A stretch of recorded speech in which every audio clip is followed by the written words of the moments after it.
नेपाल इन दिनों एक खास नारे से गूंज रहा है, योगी योगी।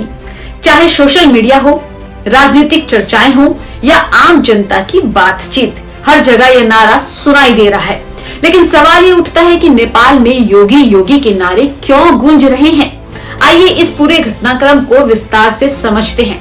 नेपाल और भारत का रिश्ता ऐतिहासिक, सांस्कृतिक और धार्मिक रूप से काफी मजबूत और गहरा रहा है। नेपाल एक हिंदू बहुल देश है और यूपी के सीएम योगी आदित्यनाथ के एक बड़े हिंदू नेता के रूप में उभरे हैं और उनकी लोकप्रियता भारत से बाहर नेपाल तक फैल रही है।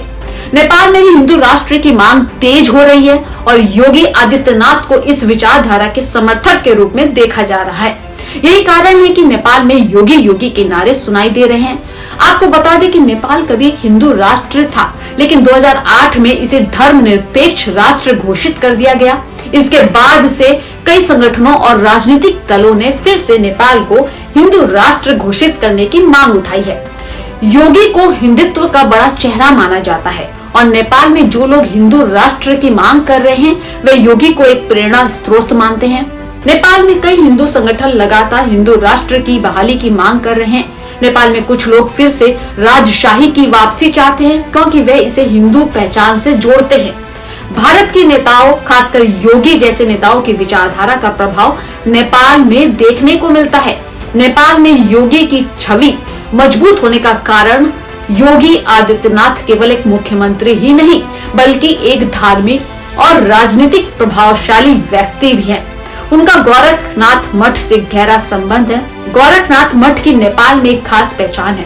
नेपाल के कई लोग गोरखनाथ संप्रदाय से जुड़े हुए हैं और योगी आदित्यनाथ को गोरखनाथ परंपरा का प्रतिनिधि माना जाता है। योगी आदित्यनाथ की हिंदू राष्ट्रवादी छवि नेपाल में राजशाही और हिंदू राष्ट्र के समर्थकों को आकर्षित कर रही है। कुछ हिंदू संगठनों का मानना है कि नेपाल में धर्मांतरण और इस्लामीकरण बढ़ रहा है। वे चाहते हैं कि नेपाल को फिर से हिंदू राष्ट्र घोषित किया जाए और इसके लिए वे योगी की विचारधारा को समर्थन दे रहे हैं।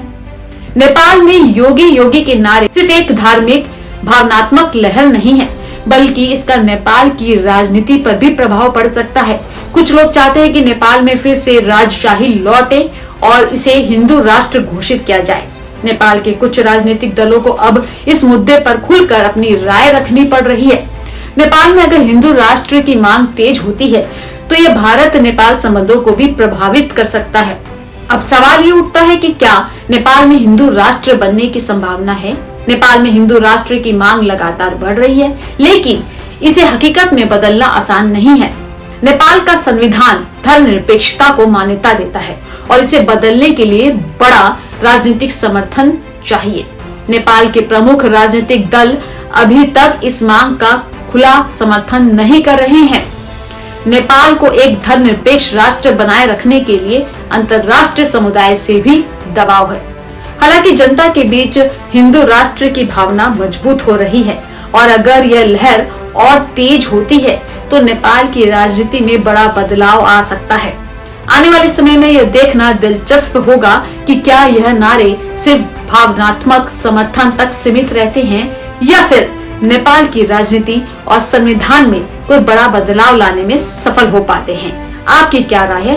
कमेंट करके जरूर बताएं।